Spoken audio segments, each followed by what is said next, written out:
पूर्वी त्यांनी 7 वर्ष खोडवं घेतलेलं आहे, पण त्यावेळी त्यांनी हे आपलं मल्टीप्लायर खत वापरलेलं आहे.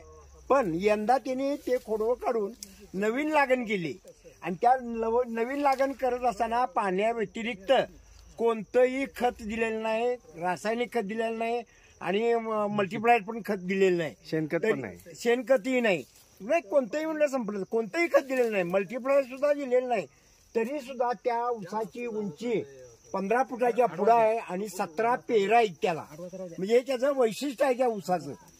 आणि उन्हाळ्यामध्ये पाणी कमी पडलं आणि त्यांच्या भागात उन्हाळ्यात हा दुष्काळ असतोय आणि पावसाळ्यात तर पाऊस नसतोच, पण तो चुकून लागलेला पाऊस आहे त्याच्यावर एवढा त्यांचा ऊस आलेला आहे. हे त्याचं वैशिष्ट्य. या वर्षी या भागात कर्नाटकाच्या ह्या सगळ्या भागात सगळ्याच दुष्काळच भागात पाऊस आहे. नव्हता. पाऊस फक्त 2 वेळा थोडा ते म्हणतात मॅडम अगदी तो झिरमट पाऊस पडलेला आहे. त्याच्यावर हे पीक आलेलं आहे. म्हणजे ह्याच्या अर्थ की पूर्वी मल्टीप्लायर खत जे घातलेलं आहे